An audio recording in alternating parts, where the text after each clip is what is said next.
analogikan aja sekalian kepada monyet. Kenapa sama manusia? Ya, Rendah sebagai kali Tuhan mau jadi manusia. Pak, itu saya ada logika, kasih Gak usah analogi logika. Pak. Saya Yang kasih analogi Pak.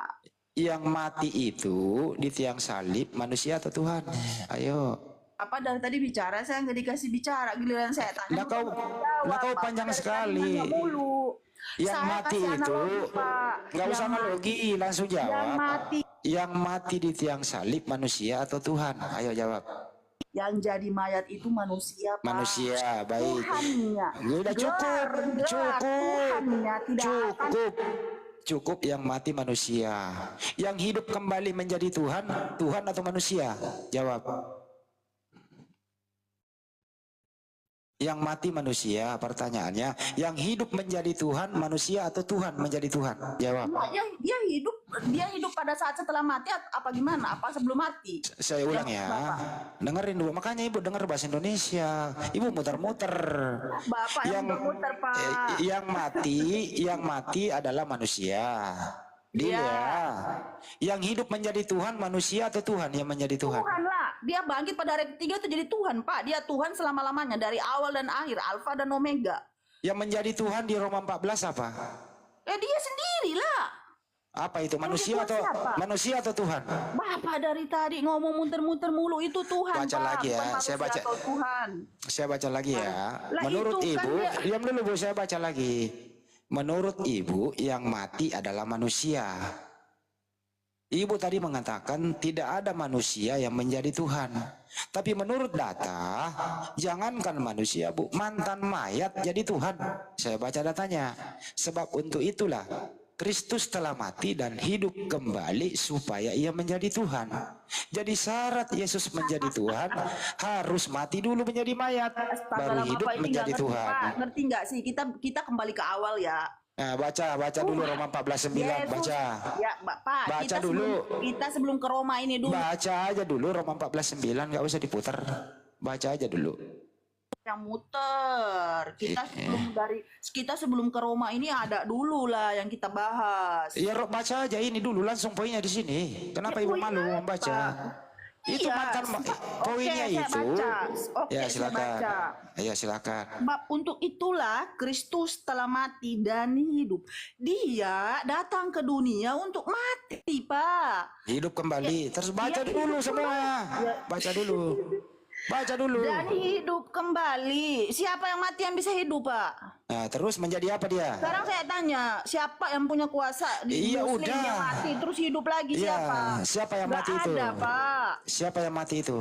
Alah, giliran saya tanya balik, Bapak muter. Iya, siapa yang mati itu? mati itu adalah Yesus. Itu kemanusiaannya. Jadi Tapi manusia. keilahiannya tidak pernah mati, Pak. Keilahiannya Bu, manusia Yesus mati menjadi mayat, hidup kembali menjadi Tuhan. Datanya ada, kenapa Ibu melawan data? Datanya jelas itu loh. Nah, saya baca lagi ya. Sebab untuk itulah Kristus telah mati. Dia mati nih, mati. Terus hidup menjadi Tuhan. Jadi yang menjadi Tuhan adalah mayat. Mantan mayat jadi Tuhan. Pak, dia sebelum mati dia hidup dulu nggak? Dia hidup dulu baru Dia mati. hidup dulu dia udah Tuhan Ah, lah. Hidup dulu. Yang mati Dia siapa? udah Tuhan, dia udah Tuhan, Pak. Bapak ini dari tadi nggak ngerti. Bapak sekolah di mana sih, Pak? Ya, Kok terus bisa yang Bapak mati. bisa lulus sampai sekarang ini masih bisa buka komal begini. Bapak cacat itu loh, logika loh. Iya, nggak apa-apa. Terus yang mati siapa? Yang mati itu kemanusiaannya. Nah, terus hidup menjadi Dagingnya. terus hidup menjadi apa? Dagingnya, manusianya yang Iya, terus hidup menjadi apa dia? Daging manusianya mati, hidup menjadi apa? Jawab. Baca data. Dagingnya mati menjadi mayat, itu daging, hidup menjadi Tuhan. Jadi Yesus ini Tuhan asalnya dari mayat berdasarkan Roma 14:9. Lu jangan melawan data, Ibu, jelas datanya lu. Mantan mayat jadi Tuhan. Jadi kalau Yesus tidak mati, dia nggak bakal jadi Tuhan. kalian ini suka menafsirkan ayat orang nggak jelas. Udah jelas-jelas di situ dibilang dia adalah Tuhan, terus dia datang ke dunia mengambil rupa manusia, mengosongkan diri, mengambil rupa manusia, berarti dia sama seperti manusia. Hidup, makan, berak, kencing, semuanya sebagai manusia.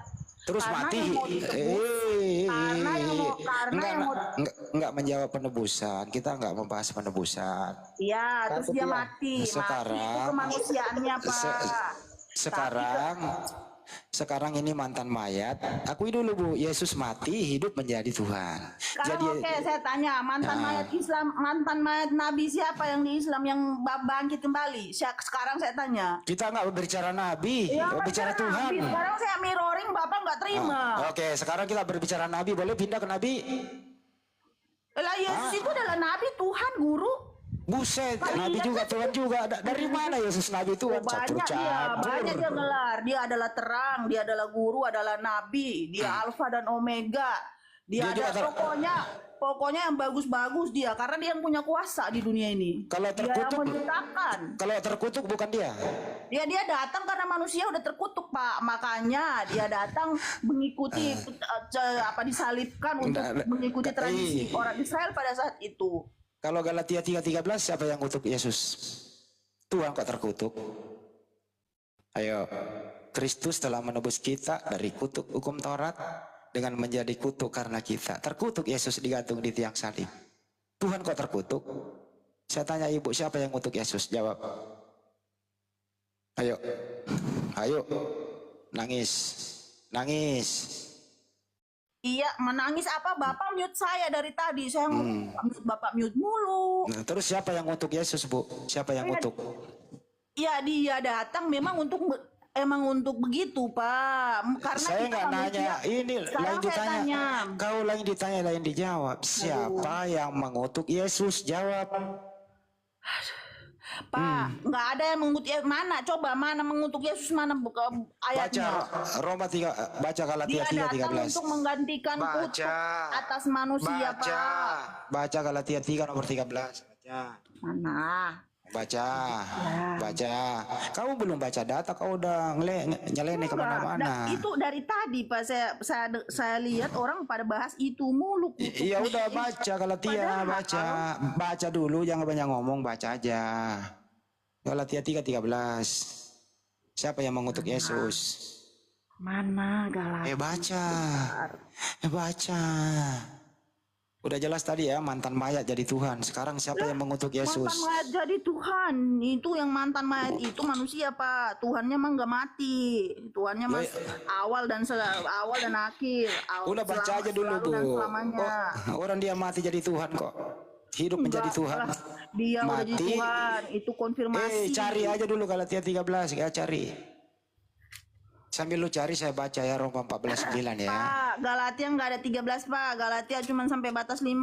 Bapaknya saya tahu. Galatia 3 nomor 13. Ya, bentar. Ya, dari tadi saya udah baca ini nih. Kristus telah menebus kita dari kutuk. Yang kutuk itu manusia, Baca dulu. Itu berpindah ke Tuhan Yesus. Baca dulu biar orang dengar. Kamu kok alergi baca Bible sih? Alergi kok baca Bible? Baca dulu baru nerangin. Baca Bible sendiri kok alergi? Kenapa kamu takut saya kasih nanti Amsal 7:18-19? Lebih alergi kau. Baca.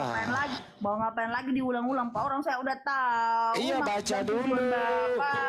Baca dulu. Pak, awalnya ada sebelum ayat ini nih.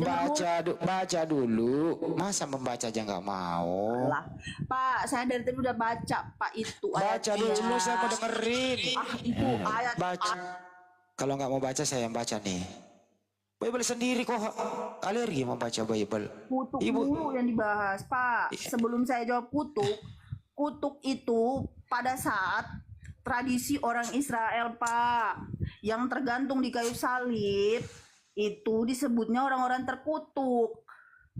Ngerti, Pak? Itu tradisi, Pak. Saya baca dulu ya, Ibu. Ya. Kita diskusi pakai data. Semua saya pakai data, Ibu ngarang dari tadi loh. Tak satu pun data Ibu bawa, saya yang bawa data. Ibu ngarang terus. Saya baca sendiri ya. Kristus telah menebus kita dari kutuk hukum Taurat dengan jalan menjadi kutuk karena kita. Sebab ada tertulis, terkutuklah orang yang digantung pada kayu salib. Pertanyaannya, siapakah orang yang terkutuk digantung pada kayu salib? Jawab. Kurang bagus pertanyaannya. Berdasarkan Galatia nomor 13, siapakah orang yang terkutuk digantung pada kayu salib? Silakan dijawab. Pak, itu tradisi orang Israel, Pak, yang terkutuk tergantung di kayu salib itu. Dan yang sebenarnya adalah kita manusia ini yang terkutuk oleh dosa. Berdasarkan Galatia 3 nomor 13. Pak, dan tadi Siapakah di mulu apa? kamu nggak jawab. Berdasarkan data Galatia 3 nomor 13.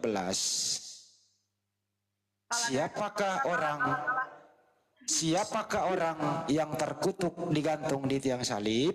Berdasarkan Galatia 3:13. Silakan. Serah Bapak aja lah. Dari tadi saya udah menjelaskan. Nangis. Orang yang terkutuk yang tergantung. Nggak ada, Pak, maaf ya. Nangis. Bapak yang nangis. Bapak harusnya malu, Pak. Saya ulang kembali. Berdasarkan Galatia 3 nomor 13. Siapakah orang yang terkutuk yang digantung pada kayu salib? Silakan dijawab. Sebutkan nama. Siapakah orang itu? Siapakah orang itu yang digantung terkutuk di salib? Siapakah orang itu? Kalah Pak, kalah. Kalau di mulu kalah Pak. Maaf ya, gue turun deh Bapak. Ya silakan turun. Iya nggak apa-apa. Malu Pak, kasihan. Iya. Kasihan, Tuhannya terkutuk. Nggak mau menjawab. Ya Pak. Ya, di Islam mana yang mati bangkit? Nggak ada. Mamat aja. Mamat aja. Mulai. Ya Mamat aja kagak mati bangkit. Nggak bisa jawab pertanyaan kan? Kabur.